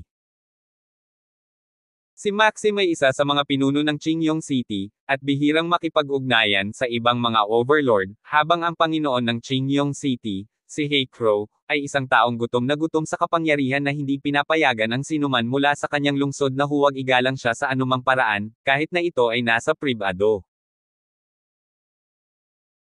Kinuha ni Lance ang isang libro ng plano at sinabi, "Guro, hahanap muna tayo ng paraan para makagawa ng ilang paghihiwalay sa pagitan ng Heikro at Maxim. Ang Heikro City Lord ay hindi papayag na ang sinuman ay hindi masiyahan sa kanya ng pribado, kaya ipasa natin ang isang painting na itinago ni Maxim sa kanyang bahay. Ito ay nagpapakita ng isang itim na uwak, na hawak ng isang lalaking agila, na nagpapahiwatig ng kawalang galang sa Heikro City Lord. Napinturahan ko na ang painting na ito at ito ay medyo mataas ang pamantayan, kailangan ko lang mag-isip ng paraan para isabit ito sa mansyon ni Maxim." Sabi ng misis ng guro, pero baka hindi naniniwala ang iba sa mga ganyan, masyadong bata. Mapabote man ito o hindi, ang layunin natin ay gawing alienate ng Black Crow City Lord si Maxim, at mamaya, hakbang-hakbang, unti-unti nating ibababa ang imahe ni Maxim sa mga mata ng Black Crow City Lord, at ako ay sigurado na sa huli, magagawa nating sirain si Maxim sa tulong ng Black Crow City Lord. Pagkatapos, hanapin natin si Kuya at ang iba pa, suspindihin natin ang ating misyon, at sa mundong ito, sumali. Ilang mersenaryong grupo at isagawa ang aming mga kasanayan. Good. Ang asawa ng guro ay abala sa pagtango ng kanyang ulo. Si Lance ay nagbalat kayo bilang isang utusan at nakisalamuha sa mansyon ni Maxim. Pagkatapos ay isinabot niya ang painting na espesyal niyang ipininta sa isa sa mga pangunahing bulwagan ng mansyon ni Maxim, ngunit syempre, may ilan pang mga painting sa pangunahing bulwagan. Ang mga tao sa mundong ito ay nakatuon sa martial arts, kaya hindi nila gaanong pinapansin ang mga bagay na ito tulad ng mga painting at calligraphy, ito ay pandekorasyon lamang, at ang mga tao sa mansyon ni Maxim ay hindi karaniwang napapansin. Pagkatapos noon, gumastos si Lance para ipadala ang balitang ito sa bahay ng Panginoon ng lungsod. Pagkalipas ng ilang araw, sinabi ng apo ng Panginoon ng lungsod, "Lolo, may narinig akong balita sa bahay nitong mga nakaraang araw, hindi ko alam kung dapat kong sabihin kay Lolo." "Black Sheep? Anong problema? Sabihin mo sa akin." "Lolo, kahit papaano nitong mga nakaraang araw, may mga katulong sa bahay ang nagpapakalat ng balita na hindi ka nirerespeto ni Maxim." "Maxim? Ito ang Panginoon ng ating Greenyong City, si Maxim. Manggahas ba ang batang ito?" "Lolo, sinabi ng mga katulong ng mansyon na si Maxim ay bumili ng isang painting ilang araw na ang nakakaraan. Ang painting ay, isang lalaking agila na may itim na uwak na nahuli sa kanyang mga talon. Lolo, ang pangalan mo ay Black Crow, bakit binili ito ni Maxim?" "Pagpipinta. Ito ba ay isang parunggit sa kanyang pagiging isang agila na sasaluhin ka balang araw sa hinaharap?" Iyan ang ikinakalat ng mga katulong sa bahay nitong mga araw na ito. Sumimangot ang Black Crow City Lord. Talaga. Hindi ito dapat maging isang bakanteng kuweba.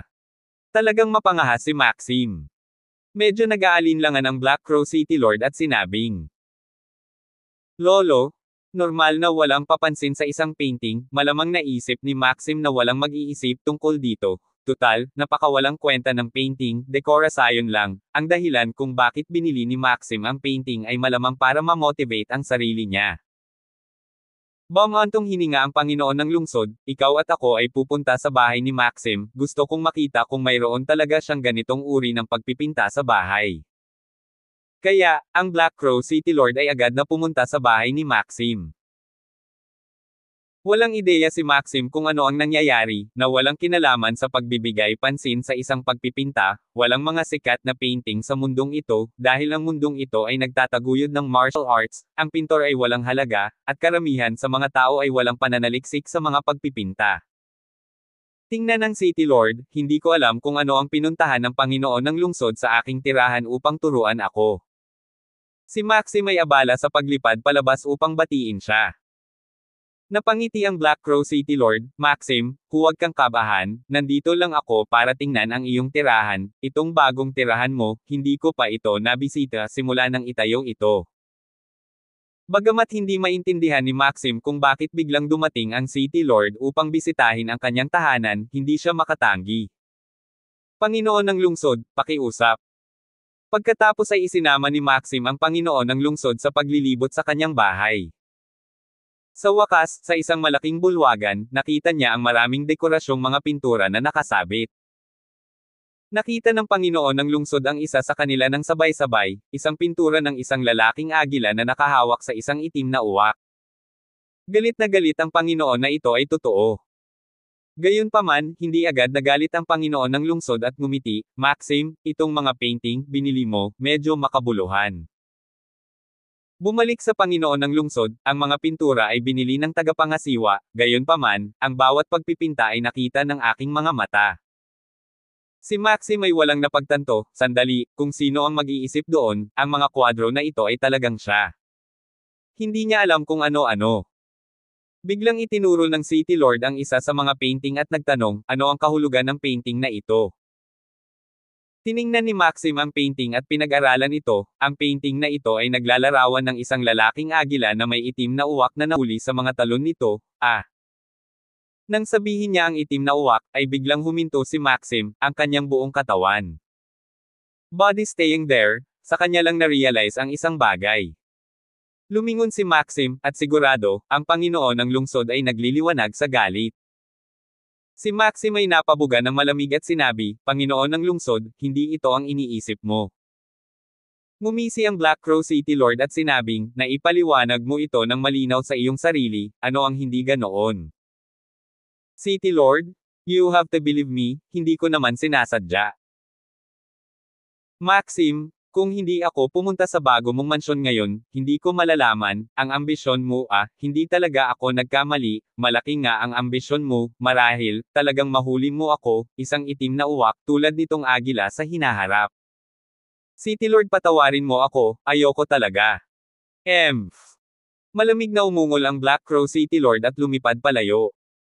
Labis na nanlumo si Maxim kaya napasigaw siya, Butler, lumabas ka rito. Maya-maya pa ay dumating na ang butler. Master, ano po? Anong meron sa painting? Itinuro ni Maxim ang Black Raven painting at nagtanong. Itong painting? Kailan ito nilagay? Bakit hindi ko alam? Weird. Bang! Sinampal ni Maxim ang mayordomo hanggang sa mamatay, na nagpapakita ng galit sa loob niya.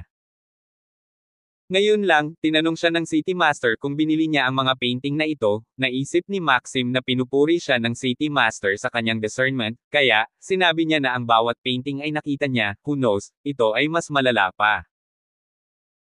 Nagsalubong ang mga kilay ni Maxim habang palihim na nag-iisip, pagkatapos ay tinawag niya ang isa sa kanyang mga tauhan at nag-utos, Akiyang, pumunta ka sa tirahan ng City Lord at maghatid ng mensahe na pinatay ko ang Katie wala na bumili ng mga painting sa galit. Oo kuya, magagalit ba ang City Lord? Gustong makasigurado ng galit, pero sa ngayon gusto kong malaman niya na binili ng mayordomo ang painting, kaya subukan mong ayusin iyon. Mabuti. Makalipas ang ilang araw. Magandang balita, Master. Anong magandang balita? Haha, gumana ang Black Crow painting na na-set up namin noong nakaraan, kahit na walang ginawa ang Black Crow City Lord kay Maxim, nagalit siya at ang kanyang impresyon kay Maxim ay bumagsak ng husto, nireresolba na ngayon ni Maxim ang sitwasyon sa pamamagitan ng pagpatay sa kanyang Katie wala at sadyang magpadala ng mensahe sa palasyo ng Panginoon ng lungsod, haha. 1187. Windy, you're amazing. Puri ni Master, noong una ay akala ni Master na hindi ito gagana, ngunit nangyari ito. Paano ang susunod na hakbang? Tanong ng guro. Ngumiti si Lance, si Maxim ay isa sa mga overlord sa Green City na ito, sigurado akong may mga salungatan siya sa ilan sa kanila, ang susunod naming plano ay bigyan ng inspirasyon si Maxim na makipag-away sa ibang mga overlord. Pagkatapos ng muling pagsisiyasat ni Lance, natuklasan niya na si Maxim ay palaging may sama ng loob at masamang relasyon sa isang Panginoong nagngangalang Savian, sa Green City. Agad na nagsimula si Lance kay Savian na ito. Winder, paano natin mabibigyang inspirasyon ang alitan ni Maxim kay Savian? Haha, simple lang ito. Tumawa si Lance, at sinabi kaagad, pumunta tayo sa Black Crow City Lord's Mansion, pati na rin sa Savian's Mansion, at mamahaji ng kaunting balita ayon sa pagkakasunod-sunod. Ang balita ay, si Maxim ay naglibot na nagsasabi mga tao na ang kontrabida na si Savian ang nakakuha ng pagpipinta ng Black Crow, at pagkatapos ay sadyang kinuwento si Maxim. Ngumiti ang asawa ng guro, wow, kung ganoon, hindi maganda ang relasyon ni Savian at Maxim, malamang nagalit si Savian nang makita niyang kinu-frame siya ni Maxim, at pagkatapos, na-trigger ang kanilang alitan. Oo. Winder, marami ka talagang masamang ideya. Hehe. Master Teacher? Ngayon naniniwala ako na magagamit mo ang utak mo para pumatay ng tao, tara na, magkalat tayo ng chismis. Manam. Lumabas sina Lance at Sina sa City Lord's Mansion at Savian's Mansion. Kailangan lang ni Lance na magpanggap na isang dumaan at pagkatapos ay sabihin sa mga katulong sa mga mansyon ng City Lord at Savian ang tungkol sa balitang ito, pagkatapos nito, natural na ito ay kakalat, at kung hindi ka sigurado, maaari mo itong ipamahagi sa iilan pang tao. Sa madaling salita, ito ay isang walang kahirapang gawain. Isang araw, sa City Lord's Mansion. Lolo, may chismis na naman na nagmumula sa aming tirahan. Sabi ng apo ng Black Crow City Lord. Ano nga ulit? Lolo, sinabi ng katulong ng bahay na nagbanta si Maxim na ang pagpipita sa bahay ay gawa ni Savian, at sinasadya siyang itayo ni Savian. Savian. Oo, iyan ang sabi ng mga katulong. Totoo na hindi naging maganda ang relasyon ni Savian at Maxim, dahil lang sa pressure mo kaya sila naging mapayapa sa isa't isa. Kung sinasadya ni Savian si Maxim, ito ay hindi imposible, at least iyon ay isang napakamakatwirang motibo. Nagalit ang Black Crow City Lord, itong si Savian, pagod na siyang mabuhay, anong lakas ng loob niyang gamitin ako bilang pawn para harapin ang dati niyang kaaway. Lolo, totoo man o hindi ang bagay na ito ay hindi pa rin alam, huwag ka ng pabigla-bigla. Walang hangin, walang alon, ang mga taong ito, isa-isa, huwag mo akong pakalmayan, Humph, may pumunta ka agad sa bahay ni Savian, puntahan mo ako ni Savian, gusto kong makita kung ano ang sasabihin niya. Sa kanyang katusuhan. Oo. Sa sandaling ito, sa bahay ni Savian. Si Savian ay lihim na nag-e-enjoy sa kanyang sarili dahil si Maxim ay nasaktan ng City Lord, at bilang isang matandang kaaway, siya ay tiyak na masaya. Sa sandaling iyon, pumasok ang isa sa kanyang mga tauhan at abalang nagsabi, Kuya, masama. Ano ito? Nalaman ko lang na si Maxim ay pribadong nagsabi sa mga tao sa lahat ng dako na ang itim na pagpipinta ng uwak sa kanyang bahay ay iyong ginagawa, at na sinadya mo siyang itakda upang saktan ang Panginoon ng lungsod. Bukod dito, ang balitang ito ay nakarating na sa tirahan ng Panginoon ng lungsod. Ano? Ang bastos na si Maxim, ganito ba talaga niya ako binabalangkas? Brother, 1,000 beses na totoo? Kung alam ng City Lord ang tungkol dito, siguradong paniniwalaan niya ito, at pagkatapos ay ang galit ng City Lord ay hindi ba't bumababa sa iyong ulo, kahit na ang Panginoon ng lungsod ay hindi nagagalit, pagkatapos ay kinaladkad ka pababa? Yayaya, Maxim, kasuklam-suklam at walang kahihiyang kontrabida, may nagawa kang mabuti sa iyong sarili, naglakas loob kang i-frame ako at subukang kaladkarin ako sa tubig, anak ng isang asong babae. Kinagat ni Savian ang kanyang mga ngipin at umungal. Ngayon pa lang ay ninanakaw niya ang kanyang kagalakan, sinaktan ni Maxim ang Panginoon ng lungsod, ngunit ngayon ay mabuti, kinulit siya ni Maxim para sa pagsisimula ng isang multo, isang bagay na walang kinalaman sa kanya, ngunit siya ay kinaladkad pababa, ang antas ng depresyon ay hindi mailarawan sa mga salita. Kuya, ano ang dapat nating gawin ngayon? Sa sandaling iyon, isa pang tao ang dumating upang magulat, Master Zhangxi, may dumating mula sa City Master's Mansion para imbitahan ka sa City Master's Mansion, na nagsasabing may hinahanap sa iyo ang City Master. Nalaman kaagad ni Savian ang nangyayari at galit na galit. Maxim, huwag mo akong gawin dito. Naikuyom ni Savian ang magkabilang kamao. Kuya, mas mabuting pumunta sa City Lord's Palace para magpaliwanag ngayon, siguraduhing papaniwalaan ka ng City Lord bago harapin ang kontrabida na si Maxim. Lumipad si Savian na may galit ng uso at dumiretso sa tirahan ng City Lord. Hindi nagtagal, tila nagkaroon din ng paggalaw sa tirahan ni Maxim. Ang nakababatang kapatid na lalaki na sumusunod kay Maxim ay nataranta at lumapit upang magulat, Brother Huang, naglibot ka ba sa pagsasabi sa mga tao na ang itim na pagpipinta ng uwak ay gawa ni Savian, na gusto ka ni Savian na iframe? Nagsalubong ang mga kilay ni Maxim, naguguluhan, mga mani, kailan pa ako umikot na sinasabi iyon sa mga tao? Sino ang nasa likod ng chismis? Brother Huang? Ang chismis na ito ay nakarating na sa tirahan ng City Lord, at nabalitaan ko lang na hiniling ng City Lord kay Savian na makipagkita sa kanyang tirahan, natatakot ako na may kinalaman ito sa bagay na ito.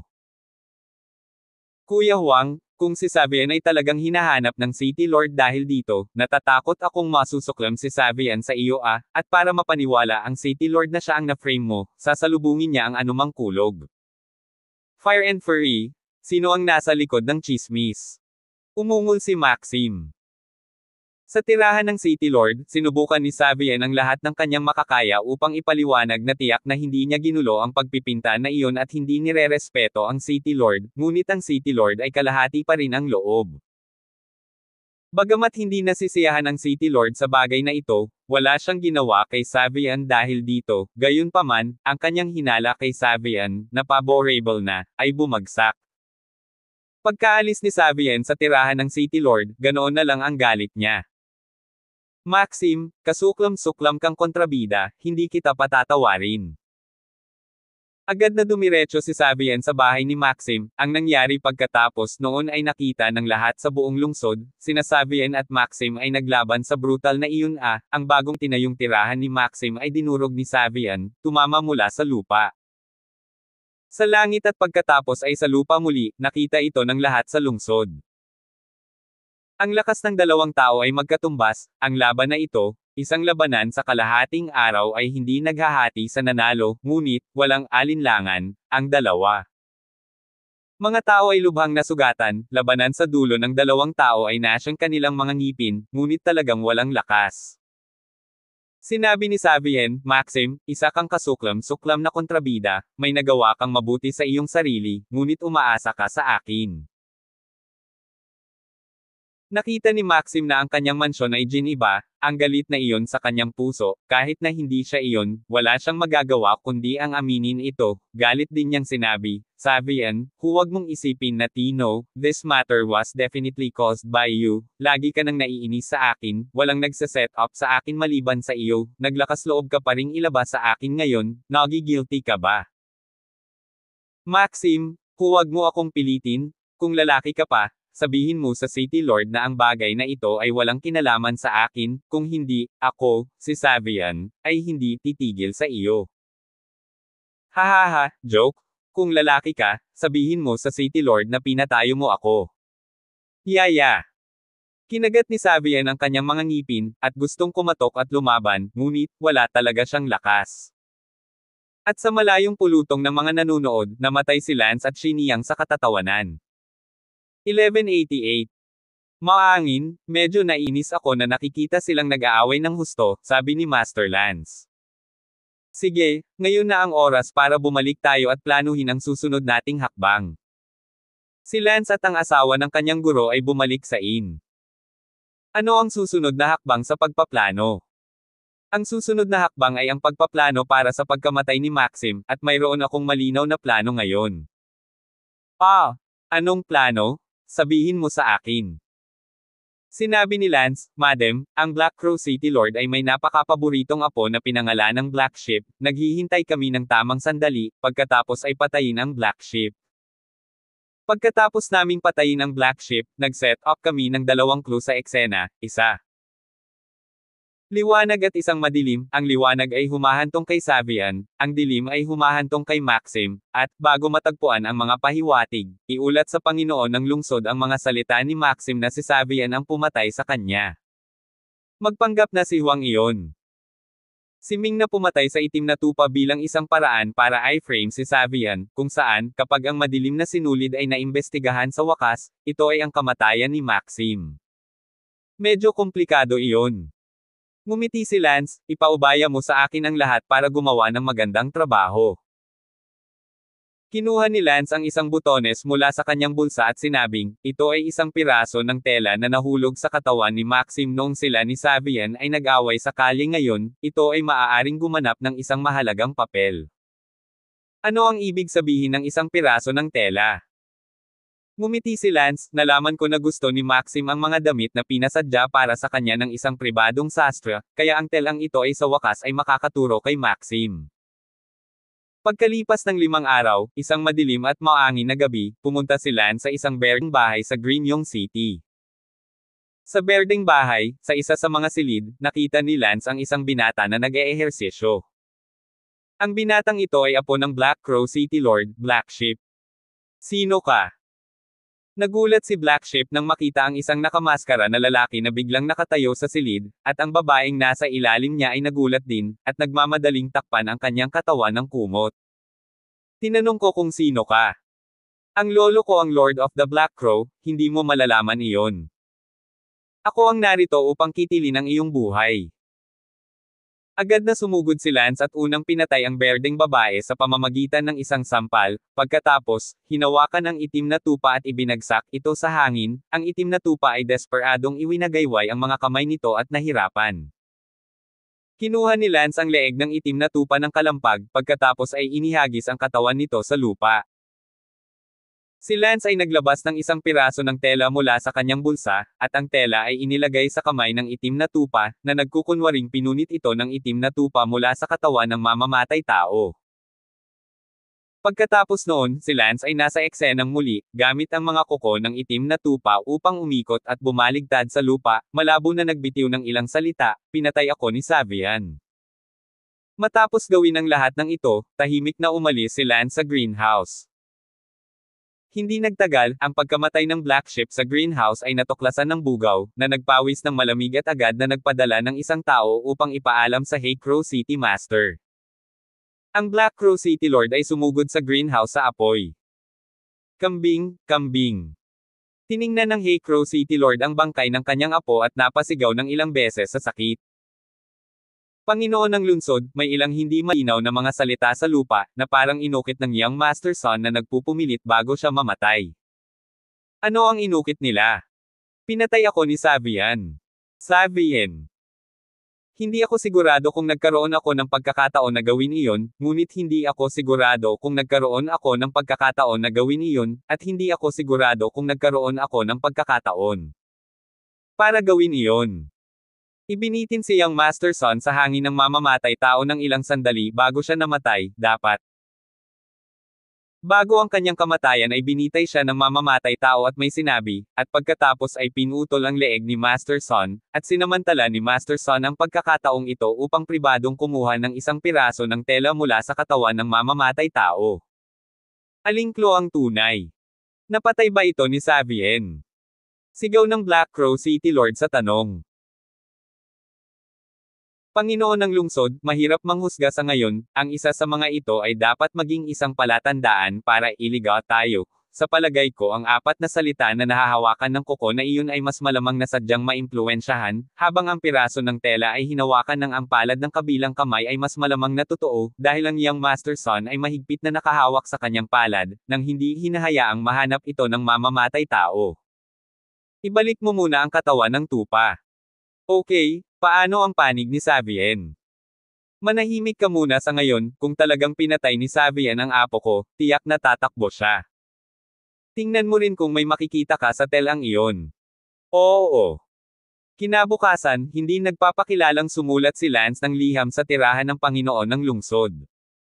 Panginoon ng lungsod, isang sulat ang natanggap. Anong sabi sa sulat? Sinasabi sa sulat na isang hindi kilalang tao ang nagulat na si Savian ang pumatay kay Young Master Black Sheep. Sino ang nagsumbong? Hindi sinasabi, ngunit nagtanong ako sa isang tao mula sa bahay, at ang taong nagpadala ng liham ay nagmula sa direksyon ng Zifu Street. Mula sa direksyon ng Zifu Street. Sino ang nakatira sa direksyon ng Zifu Street? City Lord? Ang lumang bahay ni Maxim ay dating nasa direksyon ng West Fu Street, ngunit ngayong nakapagtayo na si Maxim ng bagong tirahan, nakatira siya sa direksyon ng East Fu Street, gayunpaman, ang bagong tirahan ni Maxim ay giniba ng Sun. Siya ilang araw na ang nakalipas, at kinailangan ni Maxim na bumalik sa kanyang lumang bahay sa direksyon ng West Fu Street nitong mga nakaraang araw. Maxim. Maaaring ang liham ng ulat na ito ay mula kay Maxim na naghatid nito. Huwag mong isasantabi ang posibilidad, hindi pa natin nahuhuli si Savian simula kagabi, baka naisip ni Maxim na hindi natin nakita ang mga salitang iyon, kaya nagpadala na lang siya ng report letter. Well, huwag mong ipaalam sa akin na siya ang may gawa nito. Sa sandaling iyon, tumakbo ang isa pa niyang tauhan. City Lord? Natagpuan namin ito. Ang tela na iyon ay gawa ng Arctic City, gawa ito sa yellow at snow silkworm na sutla, pagkatapos ay sinunod namin ang clone na ito at nalaman namin na may 3 tao na gusto ang tela na ito, 2 sa kanila ay mga ngalakal, at ang huli, ay si Maxim. Hahaha, Maxim, si Maxim talaga. Panginoon ng lungsod, kinuwento ni Savian si Maxim noon, sa pagkakataong ito, pinatay din ni Maxim ang Young Master Black Sheep, kaya na-frame si Savian, dapat nga. Kung hindi, walang katarungan, walang sino man sa Qingyong City ang magnanais na buhay ng Young Master Black Sheep. Fine, Maxim, hintayin mo ako. Namumulang mga mata, lumipad ang City Lord at dumiretso sa lumang mansyon ni Maxim, sa direksyon ng Zifu Street. Sa sandaling ito, sa dulong bahagi ng lumang mansyon ni Panic, si Lance at ang asawa ng kanyang guro ay nakaupo sa tabi ng bintana ng isang silid ng inn, binabantayan ang mga galaw ng mansyon ni Maxim. Winder, kung gumana ang plano mo, siguradong hindi ganoon kabilis, maglakad-lakad tayo. Sabi ng asawa ng guro. Tita Sina, shopping anytime is fine. I feel like, my plan this time. Medyo obvious ang dark lines, hindi ko alam kung mahuhulog dito ang Black Crow City Lord, no matter, it all depends on kapalaran. Ang mga tao sa panahon na ito ay tiyak na hindi ganoong karanasan sa mga paglabag sa mga kaso, asahan natin. Noon lang, nakita ni Lance sa di kalayuan, isang itim na anino na lumilipad patungo sa lumang bahay ni Maxim. Master, tingnan mo, iyon ba ang Black Crow City Lord?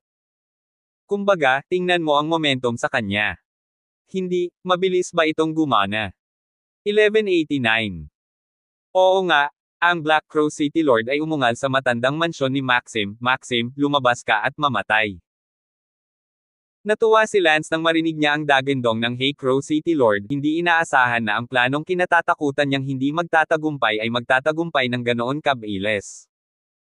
Sa sandaling ito, nagmamadaling lumabas si Maxim mula sa lumang mansyon at nakita ang galit na hitsura ng Panginoon ng lungsod. Sa katunayan, nag-aalala si Maxim mula nang mabalitaan niyang namatay ang Black Sheep sa greenhouse, iniisip kung ito ba ang balak ni Savian na harapin siya. Tingnan ang City Lord. Tama na. Umungol ang Panginoon ng lungsod. Bakit galit na galit ang Panginoon ng lungsod? Tanong ni Maxim na may nalilitong tingin. Pero mas lalo pang nainas ang City Lord nang makitang ganito pa rin ang kinikilos niya. Sinabi ng Panginoon ng lungsod, Maxim, wala akong pakialam kung paano kayo lumaban ni Savian, ngunit ginagamit mo ako bilang isang paraan laban sa kaaway. City Lord, hindi ko maintindihan ang sinasabi mo. Hahaha, Maxim, kunwari, magpanggap ka pa. Gustong umiyak ni Maxim, City Master, hindi ko talaga alam kung ano ang sinasabi mo, ano ba akong nagkunwari? Maxim, akala mo ay walang putol ang iyong ginagawa, ngunit sa kasamaang palad, kung gusto mong hindi malaman ng mga tao ang iyong ginagawa, gaano man kalinis ang plano, mag-iiwan pa rin ito ng kapintasan. Huling beses kasama ang Black Crow pagpinta, marahil ay si Savian nga ang nag-frame sa iyo, ngunit pinatay mo ang apo ko sa pagkakataong ito para makabawi sa kanya, at pagkatapos ay kinulit mo si Savian, ikaw. Namuti ang mukha ni Maxim, Panginoon ng lungsod, sumusumpa ako sa Diyos, wala akong ginawang ganoon. Tuso, ipagpatuloy mo ang iyong katusuhan, gusto kong makita kung paano ka patuso na makikipagtalo. City Lord, you have to believe me, kahit gaano ako katanga, hindi ko papatayin ang apo mo. Iyon ay dahil gusto mong i-frame si Savian. City Lord, I swear I really didn't. I won't lie to you. Narinig ko lang ang balita ng pagkamatay ng apo mo kaninang umaga, how could I? Tama na, Maxim, ano ang tinitingnan mo? Ang Panginoon ng lungsod ay naglabas ng isang piraso ng tela. Ano ito? Hahaha. Maxim, mahigpit ang hawak nitong tela ng apo ko noong namatay siya, sige, ayoko nang magpaliwanag sa'yo, you go to hell. City Lord, hindi patas yan, kung gusto mo talaga akong patayin, bakit ang dami mong palusot? Maxim, nauubusan na ako ng pasensya, kahit magkamali ako, papatayin kita, wala akong magandang pakiramdam para sa'yo, huwag kang mag-alala, pagkatapos kitang patayin, pupunta ako. Hanapin si Savian at hilingin sa kanya na samahan ka sa iyong paglalakbay, wala na akong pakialam kung sino sa inyo ang tunay na mamamatay tao, wala ako sa mood na ituloy ang katotohanan, pumunta sa impyerno ng magkasama. City Master? Inosente talaga ako? Siguradong si Savian ang dahilan ng pagkamatay ko, City Master, huwag mo akong patayin. Si Maxim ay abala sa paghingi ng awa, at hindi niya sinubukang lumaban, dahil ang City Lord ay isang Grandmaster, at siya, isang huling yugto, ay walang anumang pagtutol. Bang! Tinampol ng City Lord ang kanyang palad, ito ay tila simple, ngunit hindi makatakas at makalaban si Maxim anuman ang mangyari. Sa isang kalampag, ang bangkay ni Maxim ay nakakalat na patay sa lupa. Hindi makapaniwalang tumingin si Lance. No way, the second target of our clearance mission is so simply dead. I'm all dreamy. Oo, napakadali. Whatever, patay na si Maxim. Agad na nakipag-ugnayan si Lance kay Sherman. Senior Sherman, patay na si Maxim. Well, I see. Lance, you did well. Although your martial arts skills doesn't do it, you relied on your brain and pumatay Maxim as usual. Salamat. Pagkatapos ay gusto kong i-pause ang misyon sa susunod, gusto kong maglakad sa buong mundo, pagbutihin ang aking mga kasanayan sa martial arts, at pagkatapos ay kapag mayroon na akong lakas, ipagpapatuloy ko ang pagkumpleto ng malinaw na misyon.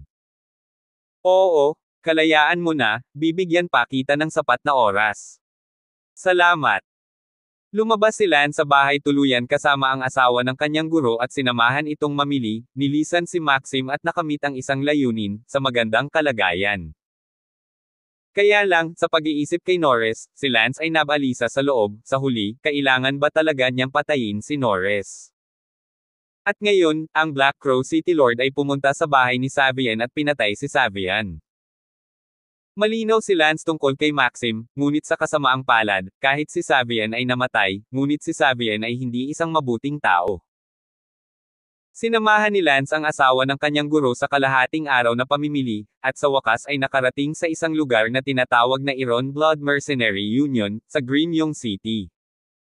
Tita, ito ay isang mercenaryong union, bakit hindi tayo pumasok at tingnan?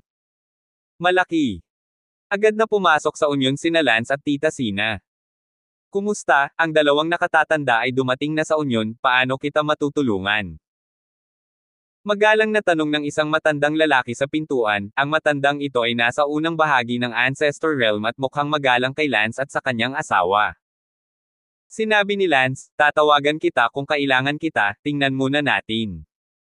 Sige, 2 senior please.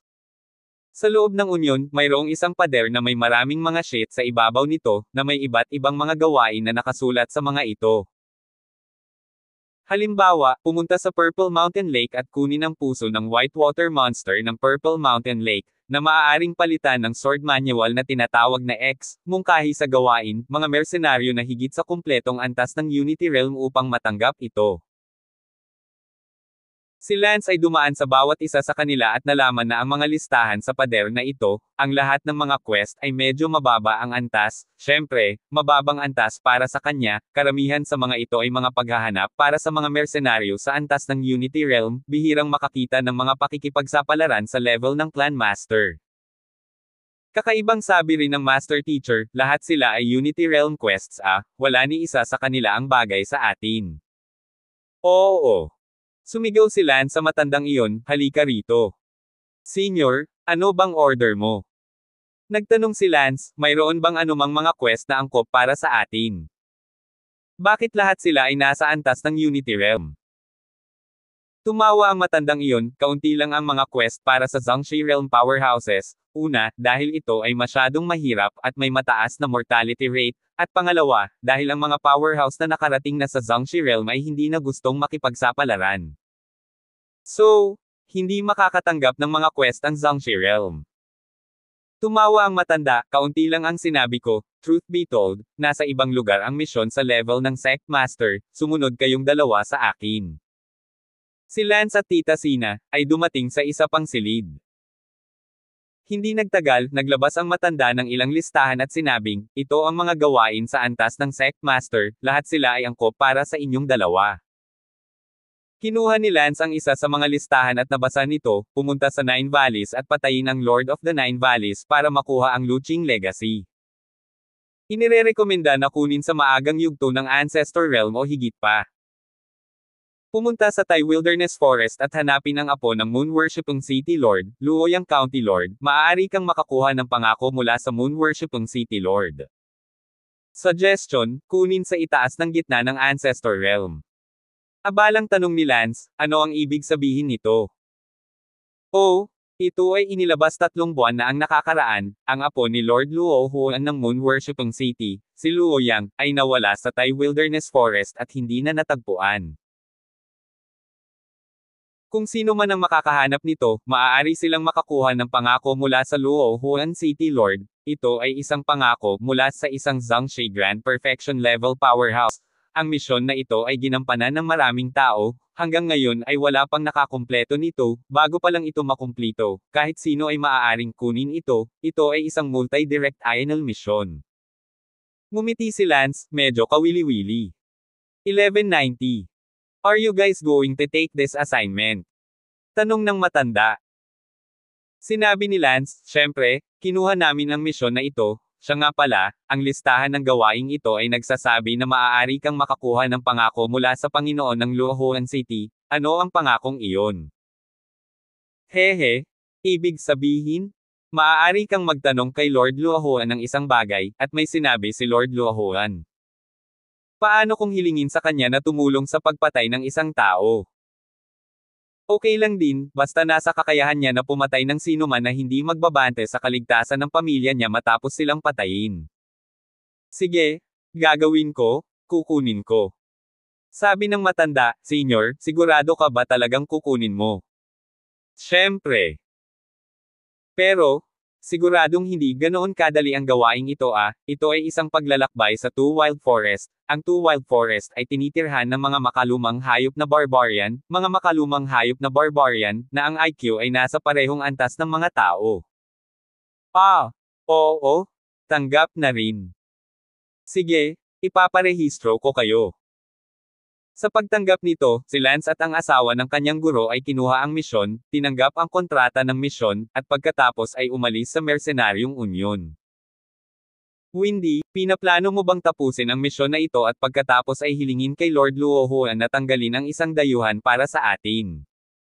Tanong ng Master Teacher. Hehe, syempre, para mapangalagaan natin ang isa sa Ancestor Perfection Level Alien. Ngunit, maaari ba talaga nating tapusin ang misyon? Ang Tai Desolate Forest na iyon ay hindi ordinaryong lugar, ngayon mo lang narinig na ang mga barbarian beast doon ay isang species na kapareho nating mga tao. Hahaha. Tumawa ng malakas si Lance at sinabing, Sina, huwag mong kakalimutan, hindi tayo ang mga tao sa memory stone na ito, hindi natin kayang patayin ang sinuman sa atin maliban sa takot na mapatay. By a different species, kasi, siguradong hindi tayo hahayaan ng mga stone spirits na patayin tayo, di ba? Hindi naman tayo mamamatay, Niga, anong takot natin sa gubat nakakalakad tayo ng paalang and also it will improve our lakas pala. Mabuti. Pagkatapos noon, si Lance at ang asawa ng kanyang guro, na nakasakay sa isang express-based carriage ng panahong ito, ay nagtungo sa Thai Desolate Forest. Makalipas ang halos kalahating buwan, dumating si Lance sa isang maliit na bayan sa gilid ng Thai Desolate Forest, at dahil gabi na, nanatili muna doon si Lance. Madam, may restaurant sa unahan, pumasok na tayo sa restaurant at kumain, pagkatapos ay magpalit ng damit at maligo. Bagamat ito ay isang maliit na bayan, ito ay napakasigla, dahil ang malalakas na tao ay pupunta sa labas ng Thai Desolate Forest upang magsanay.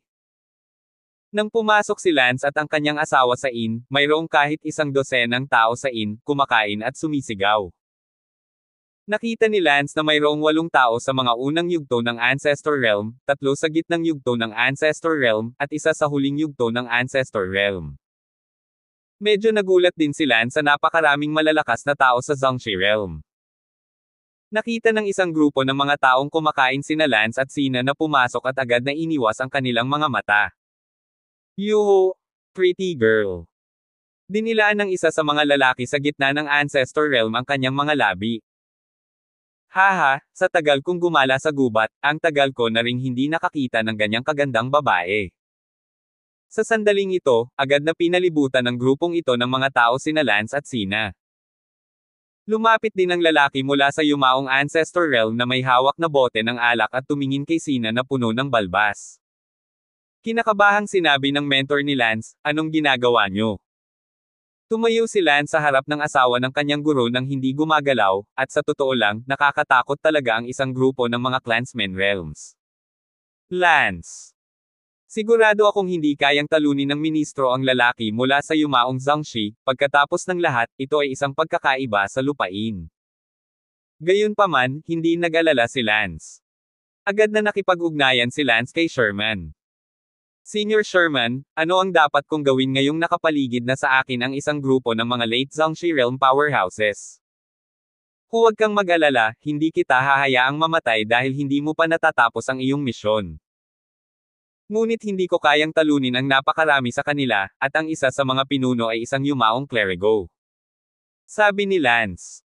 Sinabi ni Sherman, sa memory stone na ito, ako ang master, at hahayaan kitang manatiling buhay. Parang langgam sila. Nagilan si Lance, at sa sumunod na sandali, naramdaman ni Lance na napuno siya ng kapangyarihan, oh my God. Sa sandaling iyon, isa sa mga lalaking nasa gitnang sekta, ay inabot ang kanyang kamay upang hawakan ang baba ng kanyang guro at sinabing, Beauty, paano kung samahan mo ako isang gabi? Nagbabala si Lance, alisin mo ang mabahong kamay mo. Nagtawanan ng isang grupo ng mga tao nang marinig nila ang mayabang na tono ni Lance. Anak, tama ba ang narinig ko? Ikaw, isang Unity Realm, sabihin mong tanggalin ko ang mabahong kamay ko. Hahaha. Nagtawanan ulit ang lahat.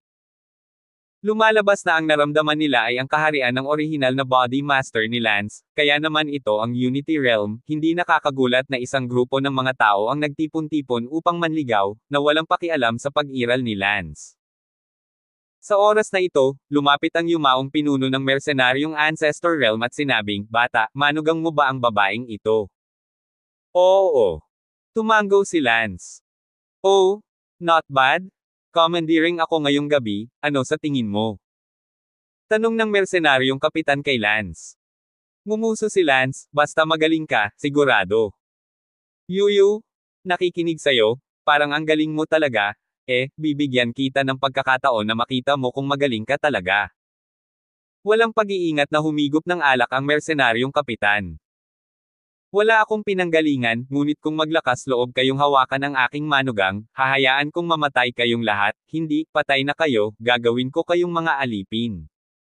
Lance sabi. Sinabi ng isa sa mga mersenaryo, Boss, ang batang ito ba ay natatakot sa atin, hindi man lang nagsasalita sa pamamagitan ng kanyang ulo. Binasag ng amo ng mersenaryong grupo ang bote ng alak sa kanyang kamay at sinabing, Anak, sa sinabi mo lang, kapag hindi ako nasiyahan sa iyong manugang ngayong gabi, papatayin kita bukas. Hahaha. Tumawa ng malakas si Lance.